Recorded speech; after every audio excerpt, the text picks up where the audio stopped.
Ladies and gentlemen, it's a great pleasure today to be welcoming Sheku Kanneh-Mason, a wonderful, young, highly aspiring cellist from England, and who has already been a regular guest here at the Lucerne Festival. Last time, I think it was 2 years ago with the Chiniki Orchestra, with Shostakovich's second cello concerto, I believe. Phenomenal success. Sheku, you're today in the limelight of the international classical music world, and you come from a very highly musical family. I believe you're 7 in the family, performing, playing classical music. You have your own ensemble. What was it like? What is it like to live in such a family? Is there a lot of competition? Competition, definitely not. I think, well, actually, I say that competition in everything outside of music. So we had competitions of in board games of who was going to grow the tallest, who gets the best piece of chicken when my mum was serving food. Competitions and everything like that. But when it came to music, it was always something that was very shared, and we listened to music together.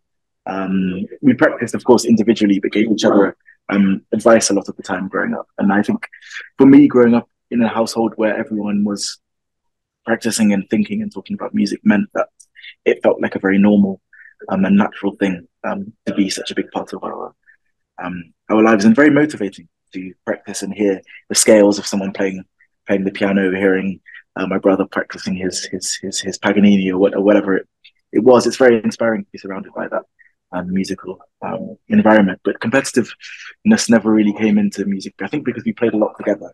Well, we used to improvise a lot together and compose and play a lot of chamber music, and so it always felt like a collective and shared thing. And your parents also were musicians or are musicians?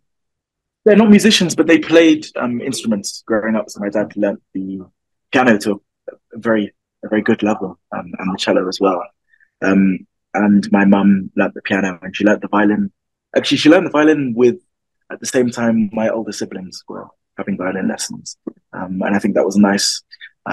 She always wanted to learn the violin, and it was a nice opportunity whilst my older siblings were having violin lessons for her to also learn. And so my parents, I think, through their experiences of music growing up, and also through speaking to our teachers and coming to concerts and stuff, have a very good musical knowledge, and they are very musical. And if I perform, they can give very honest and accurate and helpful feedback. But they're not musicians; they have other careers, but they love music and are very supportive. So, are you still performing together today in the family? You meet, or have you sort of grown out of it, or? Yeah, in different combinations. I perform a lot with my eldest sister, Haefliger, who is a pianist. And so we have a duo, and we perform recitals very often together. And in piano trio with my brother, who's a violinist, we perform a lot together. With all 7 of us, it's rare because we have our individual schedules and focuses. But from time to time, we do get together and perform as well. Yeah. Did anybody want to become a soccer star or anything else, or was just music? I did for certainly growing up. I definitely wanted to be a football player. I have a younger sister who's next year going to acting school, and she plays the violin wonderfully. But acting has always been her first love, and so she's going to study that. I have a sister who's a writer, and so she's working on a novel at the moment. So we're not all going to go into full-time professional performing music careers, but I think growing up, music was always a big part of all of our lives. But it was never the only option. Well, you certainly did, and you are in the middle of a major career in classical music. Your big debut concert here in Lucerne in 2018, together with your sister Isata, who will be giving her debut this summer here in Lucerne, aside from your major residency. And then, of course, also the concert with the Chiniki Orchestra in 2022, which for us was a milestone.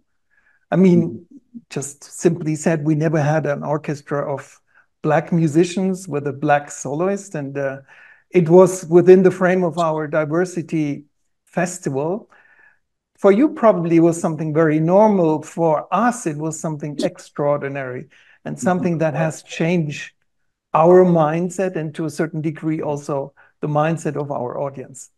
I'm glad, yeah, I'm really glad to hear that, because I remember the first time performing with Sheku Orchestra. I was 16, I think, or maybe 15 actually. In their very first concert, we performed Beethoven's Seventh Symphony, among other works, and I was within the cello section of the orchestra. And it was a really inspiring experience for me to walk out on stage surrounded by other Black musicians, which is, up until that point, was never the case. And not necessarily a constant active issue. I felt very at home in the world of classical music always, and had wonderful teachers and wonderful supportive people around me. But it's another level of belonging and connection when you're sharing the stage with people of a shared background. And I think the main aim of Chineke is to inspire, and I think to inspire change and to inspire a wider perception of what a classical musician looks like. And it's wonderful to be a part of, and powerful to be a part of that. And I do remember the first time coming to the Lucerne Festival, performing a recital with my sister. I remember it was a very hot day, and my cello was very slippy and sweaty. I was playing Poulenc Sonata, and it has lots of big, and Brahms F major Sonata, which also has lots of big intervals up and down the cello. And when it's very hot, you have to focus a lot to not slip off the cello. But no, I really enjoyed that, and I've enjoyed, yeah, as you say, performing a couple of years ago with the Shostakovich Second Concerto, and I'm looking forward to coming this summer to perform. I think it's 4 concerts in total. Right. Yeah, or maybe 3. Yeah, 3 or one question, and lots of different programs.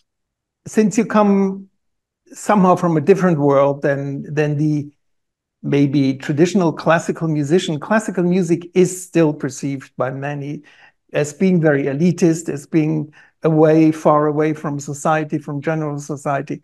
It's obviously not as popular as soccer or as pop concerts.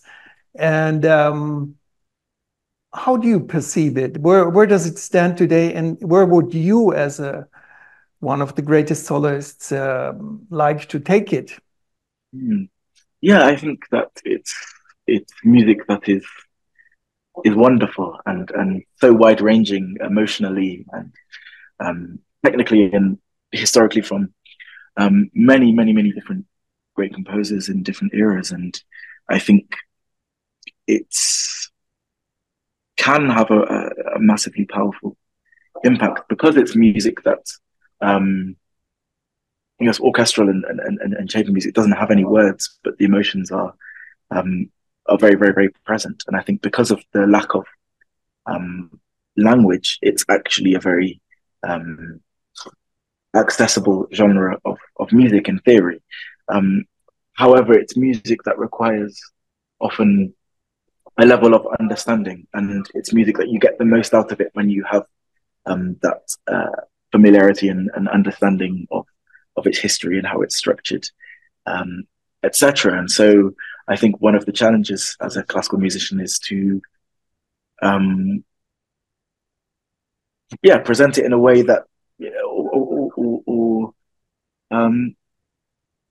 I think why it maybe has difficulty being presented or introduced to a new audience is because of that explaining aspect of it. And I think as someone from the outside, it can feel very difficult to access or to enter this world.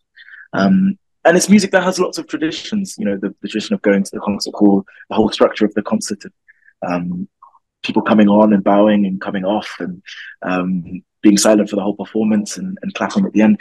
All of things that aren't very difficult to do, but I think a lot of people find off-putting. And so I think that's something that we have to think about as classical musicians and presenters. And it's never about changing the music itself. I think the music itself, as I said at the beginning, is one that is incredibly powerful and incredibly moving, and incredibly accessible in many ways. It's just the framework around it that needs to allow people in, and that's something we can work on. Yeah.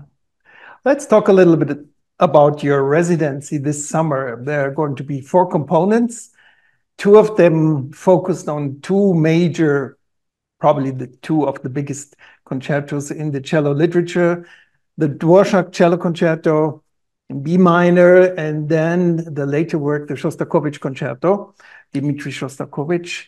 The first one in E flat major, which he wrote for Mstislav Rostropovich himself. It was then conducted by Yevgeny Mravinsky and the Leningrad Philharmonic, I think in 1956. Wow, what a performance that must have been. Can you imagine? Amazing. Yeah. Well, because it would have been incredible to hear, because the piece that now most people know quite well, but it's actually an unbelievable. Every time I come to it, it's an unbelievable piece of music, so thrilling and so intense from the beginning to the end. And to have a performer like Rostropovich, who had the ability to sustain a level of intensity throughout the whole performance to such a high way, I think it would have been an unimaginable intense experience and powerful. Yeah. I mean, Mravinsky, the conductor, when he was like a titan, he was in a way a little bit like a dictator, but he had total control. And the sound that he would get with the orchestra and with the soloist was so phenomenal and so compact and constrained. You could feel the suffering, the hardship that was in there, you know. And why do you think Shostakovich created 2 parts in this concerto and started with a huge cadenza as like a solo movement, whilst this was obviously a concerto with orchestra? Yeah, I think the cadenza is one of the it's one of my favorite parts of this concerto. It sort of comes after the right in the emotional center of the piece of music. You have the second movement, which I think is so beautiful, and there's so much suffering in that. And then to have the intimacy of just one solo cello voice, I think really draws a focus in on within the performance, and it's such a wonderful display of cello playing, of course, but also I think the challenge of being this one isolated voice in the center of such a big orchestration, I think really feels, it feels so intense. I think I find when I'm performing it, and to take it from this sort of character of the second movement, which I think is very isolated and is very internal and very personal, to the last movement, which is much more outward and dramatic and sarcastic. I think sort of transition from those 2 characters is the role of the cadenza and the role of the cellist in that moment, and I love that. Yeah, I'm sure it's going to be fascinating seeing you there together with the Tonhalle Orchestra and Pavo Järvi, who probably knows this score like very few conductors. And really, he understands it very well. That should be fantastic. But then you also have the Czech Philharmonic and Jakub Ruža, who is one of the most knowledgeable conductors in this Czech repertoire. And of course, you have like you're performing together with history. It's almost like historically informed orchestra and conductor for Dvorak, right? Yeah, it's a dream as a soloist to perform Dvorak concerto with this orchestra and with Jakub. I've performed with him once before in Cleveland. We did Elgar concerto, and that was a wonderful experience. And I'm really have been looking forward to doing this Dvorak concerto for a long time. I think it's a piece I haven't performed as much as some of the other concerti, even though it's maybe the most iconic and popular of cello concerti. I think it's such a journey of a piece, and one that goes through so many wonderful colors and shapes, and it's full of a lot of fantasy. Is the way I would describe it, and it's so vivid in that description of fantasy, and I love that. Fabulous. Well, then there are 2 other very important concerts. One is, of course, the late night, where you play together with the guitar player Plinio Fernandez. How did that come about, this relationship? Yes, we met and started to playing together at the Royal Academy of Music, where I was a student for many years, and Plinio was as well. And I mean, the first time we played together, we were just chatting in the. There's a canteen in the Royal Academy where most of my meetings with people there have happened. It's a very central place where you eat and socialize, etc. And when we became friends, and then Plinio said, I've got some music for cello and guitar. Do you want to read it? And we went up and to a room and read together, and there was an immediate sort of musical connection between us. We've played lots of music together since. I think cello and guitar is a very special combination, not one that you hear very often, and doesn't have a massive repertoire. And so we've spent a lot of time commissioning composers to write for this combination and arranging some music as well. And a lot of which you'll hear in the program, a wonderful elegy by a Brazilian composer, Rafael Marino Acaro, who he wrote for us while we were at the Academy. A sonata by Leo Brouwer, who's a Cuban composer. We commissioned this sonata from him as well. And so it's really wonderful to present a program of quite new music in a combination that I think is also quite possibly quite new to the audience, and one that I believe works really, really fantastically. And then, of course, the recital Bach and Bayard with Harry Baker, which will be the fourth component in your residency. Should be absolutely. Yeah. How long have you played together with Harry Baker?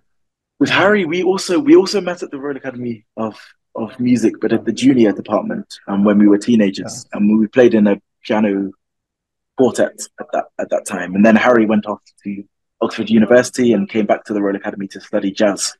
And so when he came back to the jazz course at the Academy, I wanted to have some experience within the jazz course, and he craved some classical playing. And so we sort of met somewhere in the middle, and so we brought together a program of some classical music, some pop and contemporary and jazz, and lots of compositions of our own. And it will feature a lot of improvisation from both of us. And that's an aspect of music making that I really have enjoyed more and more. And so it's really nice in this Lucerne Festival to sort of present a lot of aspects of music making that I really enjoy: chamber music and playing with guitar, improvisation and playing with piano with Harry, and of course concerto playing as well. And yeah, I think this concert with Harry will be a very intimate experience. I think as soon as there's improvisation involved, it feels very intimate because the creation aspect of the music is happening there and then.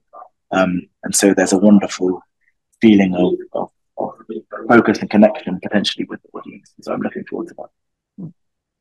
Great. Sheku, we're so much looking forward to your residency, welcoming you here very, very soon with open arms. And I'm sure that everybody in Lucerne is tremendously looking forward to this and to seeing you performing two great concertos and one late night and a recital, and getting to know you much better. Thank you for your precious time. And it's an absolute pleasure. Have much success in the coming weeks, and we see you very soon here at Lucerne Festival. Thank you very, very much. Bye-bye. Thank you. Thank you. Look forward. Thank you.